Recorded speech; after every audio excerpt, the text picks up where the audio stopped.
Recently, I got my hands on a copy of Super Mario Odyssey, a game I've been wanting to try out for quite a while, even though it is as old as what it actually is.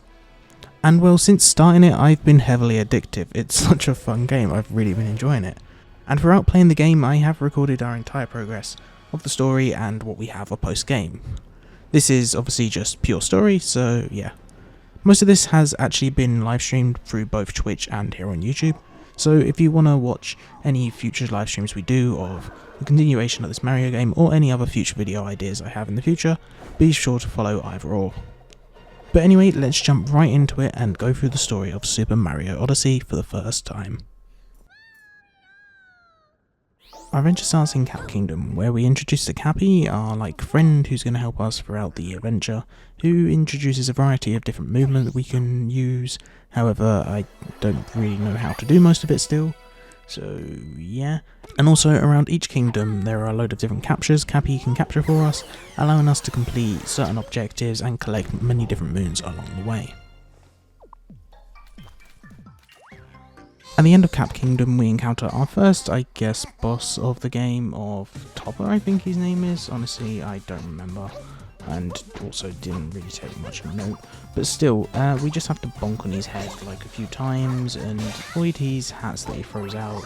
It's a fairly simple fight. I believe they get more difficult as the game goes on, but for right now it's a nice introductory boss. After defeating them, a wire spawns which allows us to travel to our first kingdom of Cascade. It's here we're introduced to the concept of moons. In every kingdom there is a load of moons hidden around. I believe in total there's 999 you have to collect. That's going to be a very long grind eventually, because I would like to do it. But for right now, what we have to do is tasked to collect a load of different moons to power up the Odyssey, so we can start taking flight to other kingdoms. Each kingdom has a set amount of moons to collect. In Cascade it's only a total of 5, but they obviously increase depending on the size of the kingdom and how many moons are available around. Since this is the first area of the game, we can just follow the story moon and we just need one additional one to progress to the next area. The additional optional moon we find is located behind the water ball in the 2D area, making our way to the main boss of the area of Madame Brood. Defeating her awards us a multi-moon and allows us enough to power up the Odyssey to take flight to the next kingdom of Sand.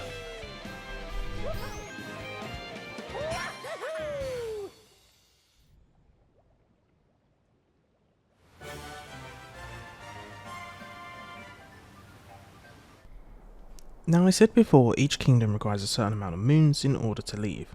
With Sand it is a total of 16 moons. Now, I could go and show every moon collected, however that's not interesting, and instead we'll just go and show off the more impressive and difficult moons to obtain. The first is a set of multi-moons, awarded for defeating another member of the Broodals, this time around Harriet, who throws bombs at us which we just have to hit back with Cappy and bounce on her head 3 times to defeat her with a multi-moon.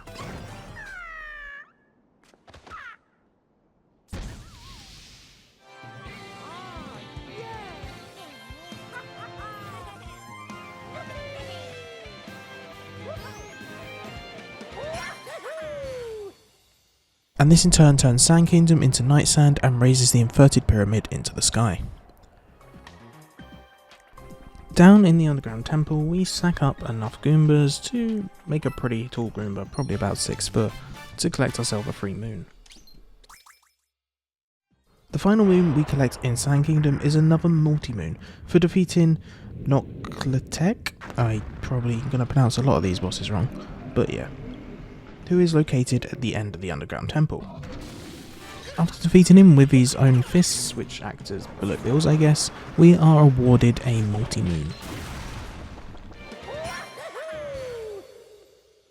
Which in turn turns Sand Kingdom back to day and unfreezes all the ice around the surface, allowing us to power up the Odyssey and make our way to the next kingdom, where we are given a choice between lake or wooded, and we go for lake. Now, compared to Sand Kingdom, Lake is only a fraction of its size, and being a smaller kingdom only requires 8 moons to move on. The first 5 moons are easy enough, being collected as we make our way to yet another member of the Broodals, Rango. The fight is fairly easy. hit Rango's head with Cappy to flip it around, revealing a flower underneath which upon jumping gives us enough height to land onto Rango's head. Doing this 3 times gives us another multi-moon, bringing our total to 8 and enough to leave to Wooded.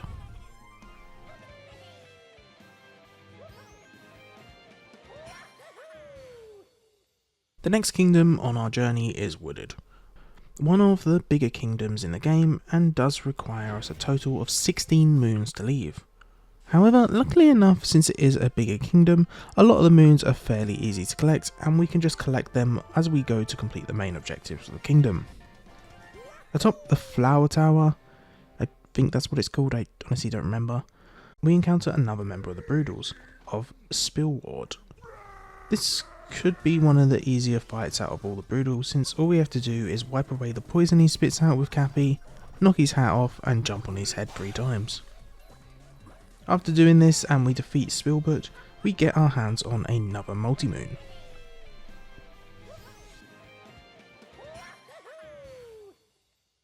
With Spillbert defeated, it turns out the secret flower garden is still under attack and we have been tasked to stop the attacker.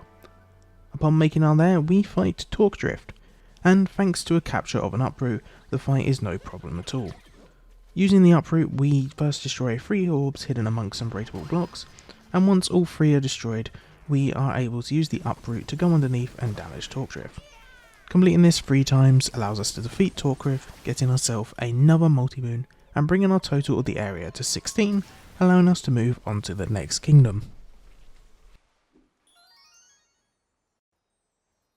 After leaving Wooded, we start to make our way towards Metro. However, on the way we do end up catching up to Bowser's ship and land at Cloud Kingdom, where we end up in a battle with Bowser. The fight involves us to steal their top hat, which for some reason has punching gloves, to take as our own and then fight back at Bowser.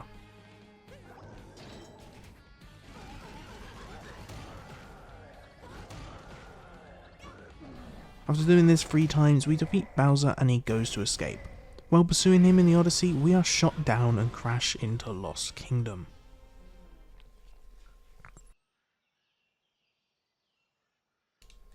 Lost Kingdom. Once again, we have a damaged Odyssey. This time around thanks to the encounter with Bowser. And since again we have to repair it, we need to collect more moons. For Lost, we only have a total of 10 moons to collect, but there is a catch. Kind of. As soon as we start making our way into the kingdom, Cappy is swooped away by Klepto, stopping us from being able to use Cappy and limiting our movement until we rescue them. All we have to do is wait for Klepto to settle down on one of the many different ground pound stairs, I don't really know what else to call them. A ground pound and Cappy is back in our hands. The moons are not too complicated to create, travelling around the kingdom, using the Tramplepede to break obstacles, and the captures of Wigglers and Glydon to collect the missing moons. With the 10 collected, we finally make our way to Metro Kingdom.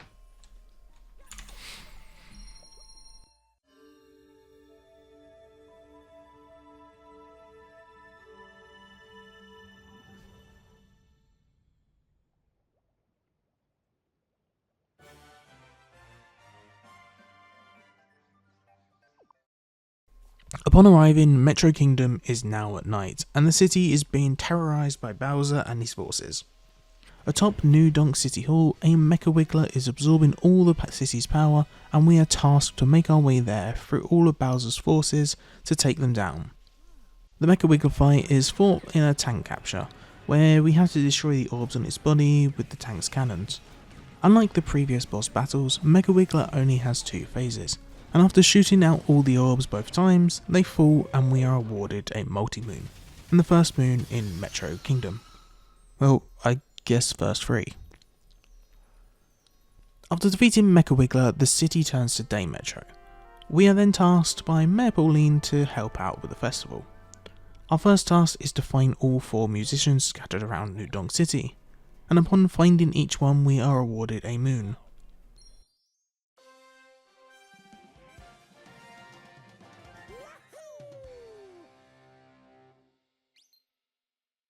Although we stopped Mecha Wiggler from absorbing all the city's power, we still do need to restart the underground power plant in order for the festival to go ahead. Making our way through the power plant, we eventually make it to the end, where after defeating 2 piranha plants, we are able to restart the power plant and are awarded a moon for our efforts. With the power plant now restored, we are able to start the festival. The whole event is a 2D section and plays very similar to the original Mario games, where you have to rescue Pauline at the end from Donkey Kong. We do find a hidden moon during the 2D section, and once this section has been completed, we get ourselves another multi-moon for finishing the festival.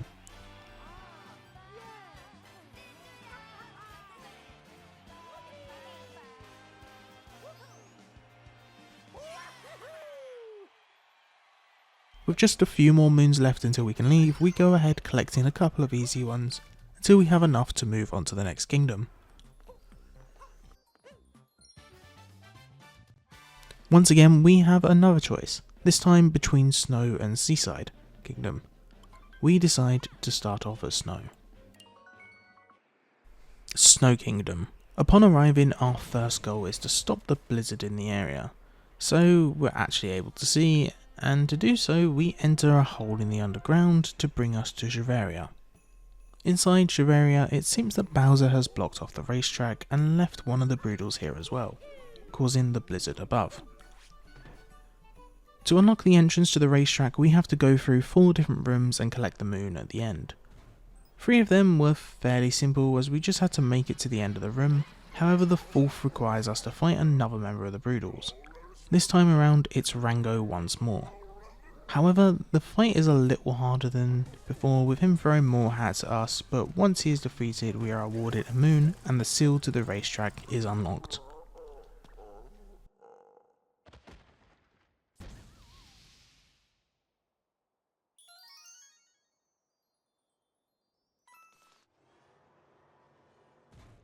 In the racetrack room, we take on the challenge of the Bound Bowl Grand Prix.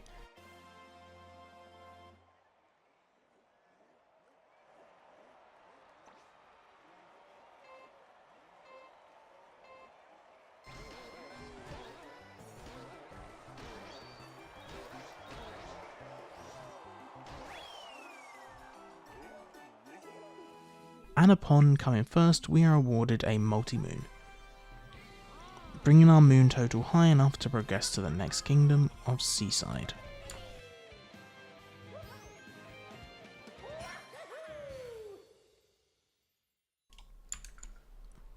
The next kingdom along is Seaside, and honestly it isn't too bad to get enough moons here to leave.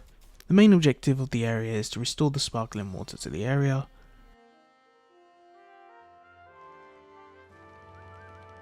Around Seaside there are a total of 4 different ground pound switches, and after destroying each one we get ourselves a moon, bringing our total to 4 just after a short time.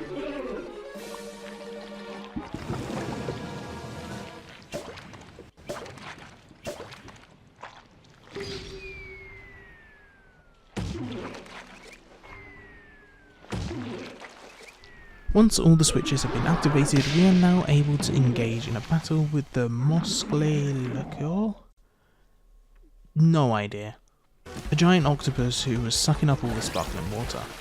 After battling them thanks to a captured Gushen, we are awarded once more with a multi-moon, bringing our total to 7.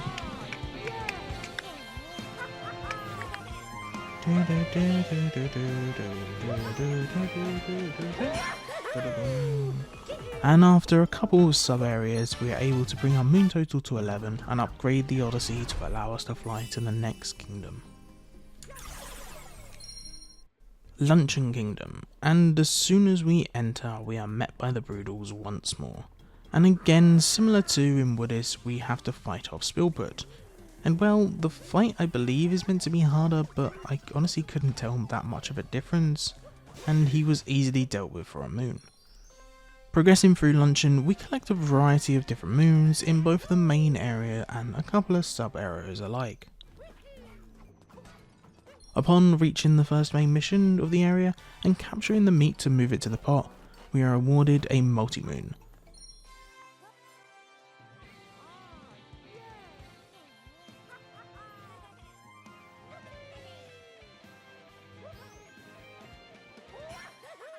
With the meat now in the pot, for some reason it causes the volcano to erupt, and Crooktail proceeds to guard the pot. Our next mission is to make our way up to the pot and defeat Crooktail, which we are able to do thanks to the captures of lava bubbles around the area. Upon defeating Crooktail, we get ourselves yet another multi-moon, bringing us one step closer to leaving Luncheon.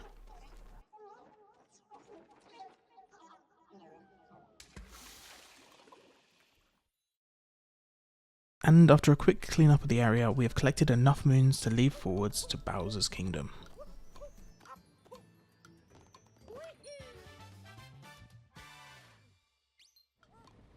On our way to Bowser's Kingdom, we are stopped once more by Bowser. This time around he attacks us with his dragon, knocking the Odyssey out of the sky and into Ruined Kingdom. The Odyssey is once again damaged, but this time around we only need 3 moons to repair. And luckily for us, there is a multi-moon just up ahead, although it is against a boss battle of said dragon which knocked us out the skies.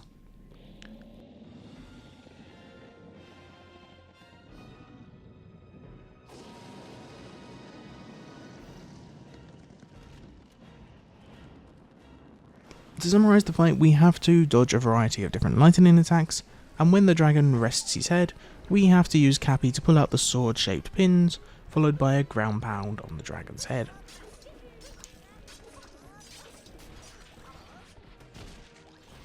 After repeating this process 3 times, we defeat the dragon and are awarded the multi-moon, allowing us to repair the Odyssey, and this time, make it to Bowser's Kingdom.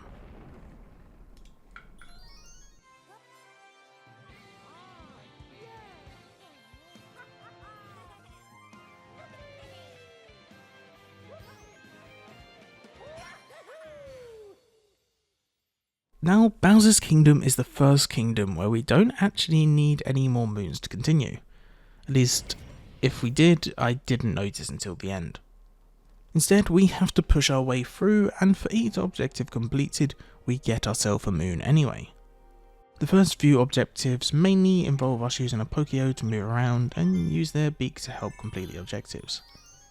It isn't until we get to the last wire where the objective completely changes. This time around we have to take on the last brutal rematches, Topper and Harriet. The fights work the same as previous, however there is just more obstacles to dodge and hats around the area. Upon defeating them both, we are awarded with a moon and can take the wire up to confront Bowser.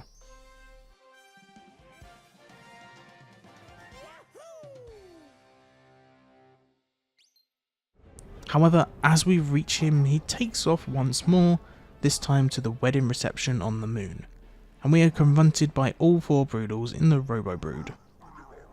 To win this fight, we have to destroy the glass bubbles where each Broodal is sitting, using a Pokeo to climb up the Robo Brood and smash the glass, after we've used a bomb of course at their metal legs of the Robo Brood. After doing this 4 different times, the Robo Brood is destroyed, and we get ourselves a multi-moon for our efforts.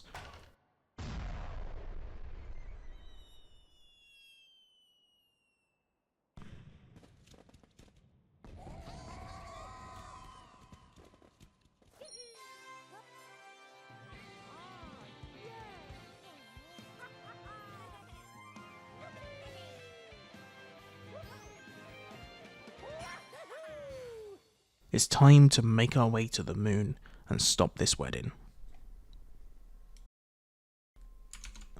Upon reaching the Moon Kingdom, we have to make our way to the chapel to stop the wedding. However, to reach there, we have to make our way through Moon Cave. I do know there is a skip for this, but I honestly have no idea how to do it. Plus, it kind of ruins the whole point of a playthrough if we're skipping a part of the game. Going through Moon Cave wasn't too difficult. It was more of just a time-gated event, having to wait for platforms to move in the right cycle until we get to the end. Guarding the exit is Madame Brood, where we have to defeat her once more. The fight was pretty much the same and very easy, it just required us to knock more hats off the Chain Chomp's head before we can capture them. With Madame Brute defeated once more, we are able to exit Moongave and make our way to the chapel to stop the wedding. Upon reaching the chapel, it turns out Bowser was prepared for us and sent us down a trap hole, and once again we have a battle with Bowser. The battle is more or less the same as the battle in Cloud Kingdom, but with a few extra attacks, such as a flame breath, fire circles, and a few tail swings extra.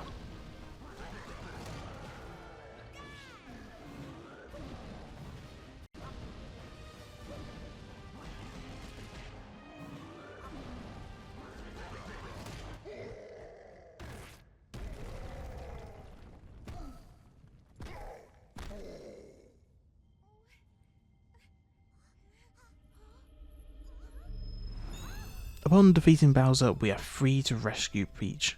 However, the ground beneath us begins to break away and we fall into a deeper part of the moon. For both us and Peach to escape, we capture the unconscious Bowser and make our way through the final section of the game.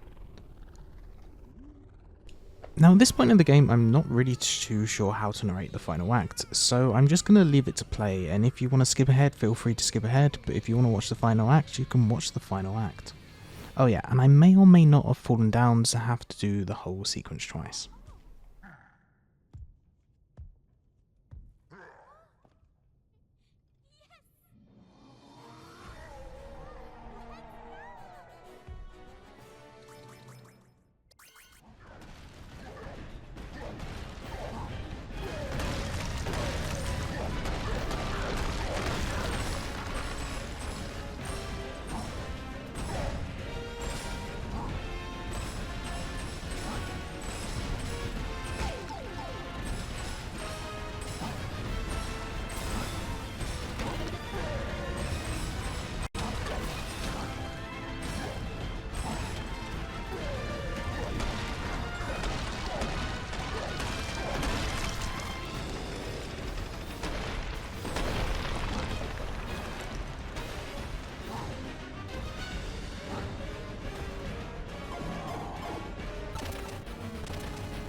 And with that, destroying the moon rock at the end and entering the wire completes the game.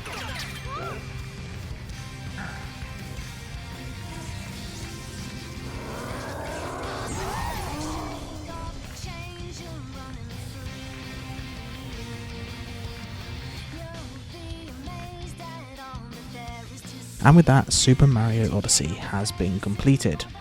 Honestly, I really enjoyed playing this game. I'm kind of annoyed I put it off for as long as what I have, but it was still a blast nonetheless, and I've been really enjoying collecting all the additional moons after.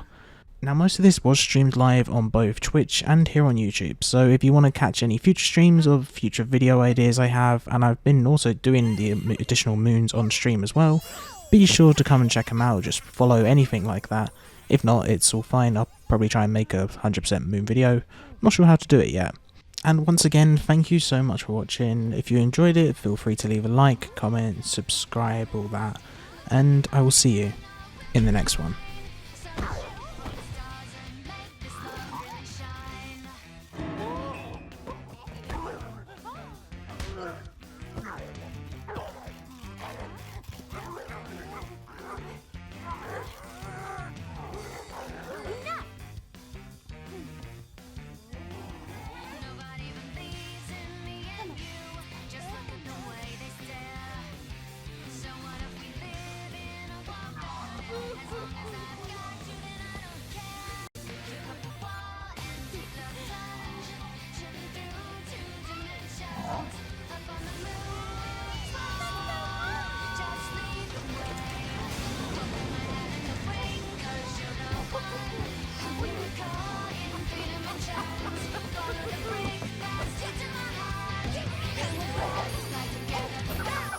Gonna start.